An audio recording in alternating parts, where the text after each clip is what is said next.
नमस्कार. मी भाऊ तोरसेकर. तुम्ही बघत आहात प्रतिपक्ष. मित्रांनो, राजकारणातल्या ज्या घडामोडी चालू असतात त्याचं वेळच्या वेळी जमेल तितकं विश्लेषण मी करत असतो. आणि आत्ता माझ्या डोक्यामध्ये महाराष्ट्रातल्या होऊ घातलेल्या महापालिका निवडणुका आणि रविवारी ज्याचे निकाल आले त्या नगरपालिका नगर परिषदांचे निवडणुका, राजकारण हे इतकं घोळतंय, पण त्यामध्येच एक मोठी घटना घडलेली आहे. ती घटना म्हणजे प्रियांका गांधी. खरं तर याआधीच त्यावर विषय करायला पाहिजे होता, पण माझं लक्ष इतकं या राजकारणात आहे की देशाच्या इतर भागात चाललेल्या घटनांकडे थोडंफार दुर्लक्ष होतं आणि म्हणून तो विषय मागे पडला.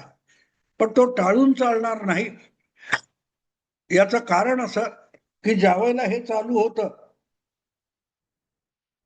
त्यावेळेलाच आणखीन एक गोष्ट घडलेली आहे. ती म्हणजे महाराष्ट्राचे माजी मुख्यमंत्री आणि काँग्रेस नेते पृथ्वीराज चव्हाण यांनी देशाचा पंतप्रधान बदलणार 19 तारीखला आणि त्या जागी मराठी पंतप्रधान येणार अशी भाषा वगैरे वापरलेली होती आणि त्यातून एक खळबळ देशाच्या एकूण माध्यमामध्ये उमटली होती. तसं काही झालेलं नाही आणि होणारही नव्हतं. पृथ्वीराज चव्हाण यांचा हा खुळेपणा आहे हे मी त्यावेळेला सांगून झालं होतं.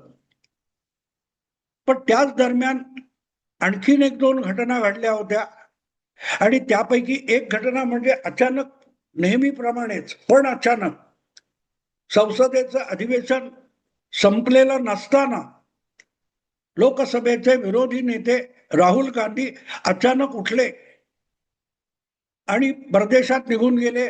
ते कुठेतरी जर्मनीला गेले असं म्हणतात. मग तिथे ओव्हरसीज काँग्रेस वगैरे काय आहे, त्यांनी त्यांचा सत्कार समारंभ वगैरे केला, हे आलंय. पण त्या दरम्यान देशाचे पंतप्रधान नरेंद्र मोदी सुद्धा जॉर्डन, इथिओपिया अशा विदेशच्या परदेशात भेटी देऊन आले आणि अधिवेशन संपल्यानंतर लोकसभेचे सभापती ओम बिर्ला यांनी एक चहापानाचा कार्यक्रम आयोजित केला. हा कार्यक्रम बहुधा दरवेळेला होत असतो किंवा अधूनमधून होत असतो. पण तिकडे राहुल गांधी हे लोकसभेचे विरोधी नेते असून सुद्धा कधीही फिरकलेले नाहीत. अर्थात संसदेचे असो, लोकसभेचे असो किंवा राजकारणाचे असो, कुठलेही शिष्टाचार आपण पाळायचे नाहीत. आपण असले शिष्टाचार, नियम याच्या पलीकडचे आहोत हे भासवण्याचा प्रयास राहुल गांधी नित्य नेमाने करत असतात. त्यामुळे मग निवडणूक आयोग असो, सुप्रीम कोर्ट असो किंवा आणखीन कुठलाही पर्याय असो, तिथे राहुल गांधी मनमानी करत असतात. आणि म्हणूनच राहुल गांधींनी आधीच्या 2 लोकसभांमध्ये किंवा या लोकसभेच्या काळामध्ये संसदेचे नियम पाळले नाहीत, शिष्टाचार पाळले नाहीत, सभागृहाच्या बाहेरचे शिष्टाचार पाळलेले नाहीत. हे जगजाहीर आहे. लाल किल्ल्यावरच्या सभेला स्वातंत्र्य दिनी ते हजर राहिले नाहीत. उपराष्ट्रपतीच्या शपथविधीला, मुख्य न्यायाधीशांच्या, सरन्यायाधीशांच्या शपथविधीला गैरहजर.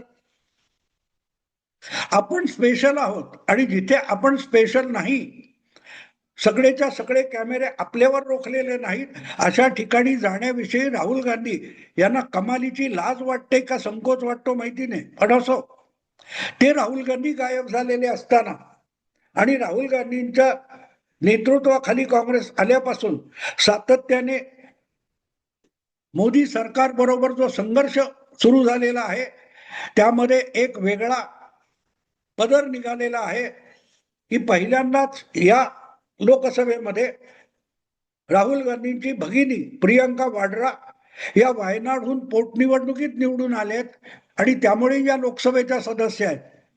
गेल्या 1.5 वर्षापूर्वीच्या लोकसभा निवडणुकीत त्यांनी निवडणूक लढवलेली नव्हती. अशी अपेक्षा होती की आई रायबरेलीतून लढणार नसेल तर प्रियंका वाड्रा रायबरेलीतून लढतील आणि राहुल गांधी आधीप्रमाणेच वायनाडमधून निवडून येतील. पण राहुल गांधींनी रायबरेलीत लढायचं ठरवलं आणि वायनाड पण लढली आणि वायनाड रिकामं केल्यानंतर ती जागा आपल्या कुटुंबाकडे राहावी म्हणून आपल्या भगिनीला तिथून पोटनिवडणुकीत उभे केलं. पण गेल्या अनेक वर्षापासून काँग्रेसमधूनच एक मागणी पुढे येते की राहुल गांधीला पक्ष चालवणं जमत नाहीये, नेतृत्व करणं जमत नाहीये, राजकारण जमत नाही, लागोपाठच्या निवडणुका राहुल गांधींच्या नेतृत्वाखाली काँग्रेसला हराव्या लागतायत. त्यामुळे नेतृत्वाचा फेरविचार झाला पाहिजे. काँग्रेसमध्ये नवं नेतृत्व आलं पाहिजे आणि नवं नेतृत्व करण्याची क्षमता गांधी परिवारामध्ये राहुल गांधींपेक्षा प्रियंका वाड्रा यांच्यामध्ये आहे, राहुलच्या भगिनीमध्ये आहे. हा एक विषय गेली 10 वर्ष अधूनमधून पुढे येत असतो. मला आठवतं त्याप्रमाणे 10 वर्षापूर्वी कोणीतरी एक कानपूरला वगैरे एक पोस्टर मोठं लावलं होतं, भाऊ दमलाय तर बहिणीला पुढे आणा, भैया थक गए वगैरे असं काहीतरी. आणि तो पोस्टर ताबडतोबीने काँग्रेसच्या नेत्यांना काढून टाकावा लागला होता. पण राहुल गांधी यांच्याविषयी नाराज असलेला काँग्रेसमधला मोठा वर्ग हा पर्याय शोधतोय. पण पर्याय शोधताना काँग्रेस ही जर गांधी परिवाराची, नेहरू गांधी परिवाराची खाजगी मालमत्ता असेल तर तिथे पर्याय सुद्धा गांधी परिवारातून यावा लागतो. आणि त्या दृष्टीने विचार केला तर प्रियंका वाड्रा या राहुल गांधींच्या रक्ताच्या आणि सख्या भगिनी असल्यामुळे त्या काँग्रेसचं नेतृत्व करू शकतात असा वाटणारा मोठा वर्ग काँग्रेसमध्ये आहे. आणि राहुलला कंटाळलेले लोक हळूहळू करत प्रियंका वाड्राच्या बाजूने एकजूट होताना दिसत आहेत. आणि म्हणूनच असेल कदाचित मातेने या मुलीला राजकारणात पुढे येऊ दिलं नाही, निवडणुकीपासून दूर ठेवलं होतं. पण वायनाडच्या निमित्ताने प्रियंका वाड्रा यांच्यासाठी संसदेत पोहोचण्याचा मार्ग खुला झाला, जेणेकरून लोकसभेमध्ये आणि संसदीय राजकारणामध्ये भावापेक्षा आपण उजव्या आहोत हे दाखवण्याची पहिली संधी प्रियंका वाड्रा यांना मिळाली. आणि मी म्हणेन की भले त्या उत्तम वक्त्या आहेत की नाहीत बाजूला ठेवा, पण राहुल गांधी आणि प्रियंका वाड्रा यांची तुलना करायची तर आतापर्यंत गेल्या साधारण वर्षभरामध्ये प्रियंका वाड्रा यांचा लोकसभेतला परफॉर्मन्स हा राहुल गांधींपेक्षा उजवा आहे. संसदेच्या कामकाजात आणि एकूण राजकारणामध्ये जितकी प्रियंका वाड्रा यांच्या वक्तव्याची दखल घेतली जाते त्याच्या नेमकी उलटी गोष्ट राहुल गांधींची आहे. राहुल गांधी जे जे लोकसभेमध्ये बोलतात किंवा वागतात त्याची खिल्ली उडवली जाते आणि त्याच्या उलट्या बाजूला प्रियंका वाड्रा जेव्हा बोलतात तेव्हा त्याची गंभीर दखल घेतली जाते.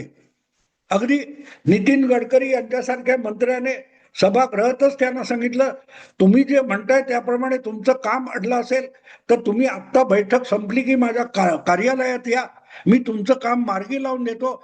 आणि प्रियंका वाड्रा नितीन गडकरींना भेटायला गेल्या. तेवढ्यावर भागलं नाही. ज्या वेळेला अधिवेशन संपलं, हिवाळी अधिवेशन संपलं, तेव्हा सभापतींनी बोलवलेल्या चहापानाच्या कार्यक्रमाला आपला भाऊ परदेशी गेलेला असताना किंवा लोकसभेतला गटप्रमुख परदेशी गेलेला असताना प्रियंका वाड्रा या थेट सभापतींनी बोलवलेल्या त्या चहापानाच्या कार्यक्रमाला हजर राहिल्या. आणि पंतप्रधान नरेंद्र मोदी आणि संरक्षण मंत्री राजनाथ सिंग यांच्या बरोबर एका सोफावर बसून त्यांनी चहा प्याला, हास्य विनोद केला, गप्पा टप्पा केल्या.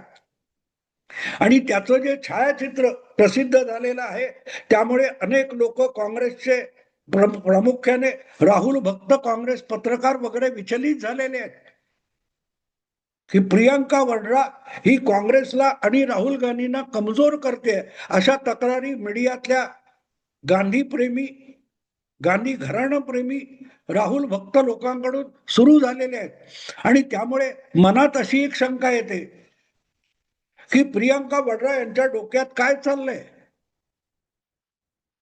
आजपर्यंत थेट कोण बोलत नाहीये, पण ज्या प्रकारचं काँग्रेसमध्ये वातावरण आहे, 4 वर्षापूर्वी 5 वर्षापूर्वी हेच वातावरण शिवसेनेमध्ये होतं. आणि एक दिवस 20 जून 2022ला त्याचा भडका उडाला, स्फोट झाला आणि एकनाथ शिंदे 20-22 आमदार घेऊन सुरतला निघून गेले, गुवाहाटी गोवा मार्गे मुंबईत आले, तेव्हा त्यांच्याकडे 40 आमदार होते आणि त्यानंतर उद्धव ठाकरे यांच्या हातून शिवसेनेचं नेतृत्व निसटलं. प्रियांका वाड्रा या काँग्रेस पक्षामध्ये एकनाथ शिंदे व्हायला निघाल्यात का, अशी माझ्या मनात शंका त्यामुळे येते. एकनाथ शिंदे यांच्याशी हे सगळे आमदार एकनिष्ठ होते, निष्ठावान होते, शिंदे भक्त होते असं वगैरे म्हणता येत नाही. पण त्यांच्या मनामध्ये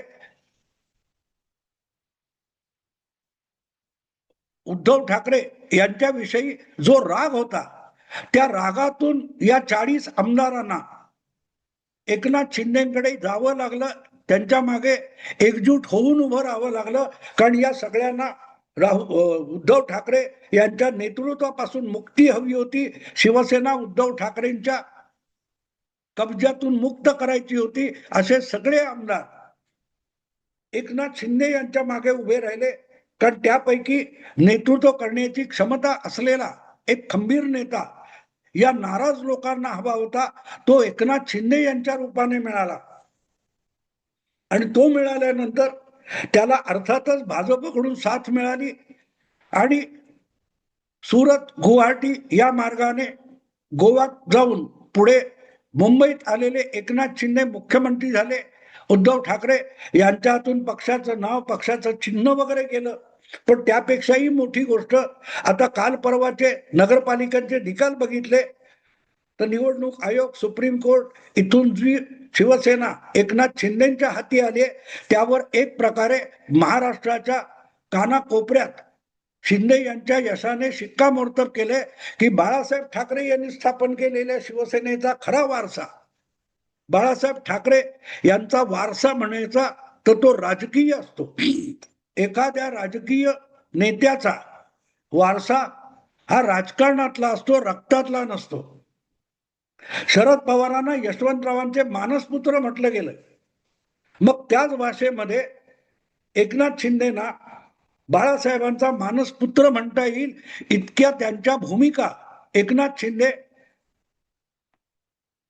लावून धरतात, त्यासाठी झुंजायला तयार असतात, ज्याच्यापासून उद्धव ठाकरेंनी पळ काढला. पण हे सगळं व्यक्तिगत आहे. त्या पलीकडचा भाग असा की उद्धव ठाकरे यांच्या वागणुकीला, आचरणाला, तुसडेपणाला कंटाळलेला वर्ग जसा एकनाथ शिंदे यांच्या मागे उभा राहिला आणि त्यातून शिवसेनेमध्ये एक मोठं बंड उभं राहिलं, तशाच काही घडामोडी काँग्रेस पक्षामध्ये घडतायत का? इथे फरक एकच आहे की काँग्रेस पक्षामध्ये एकनाथ शिंदे इतकं धाडस करू शकणारा कोणी नेता आज उरलेला नाही.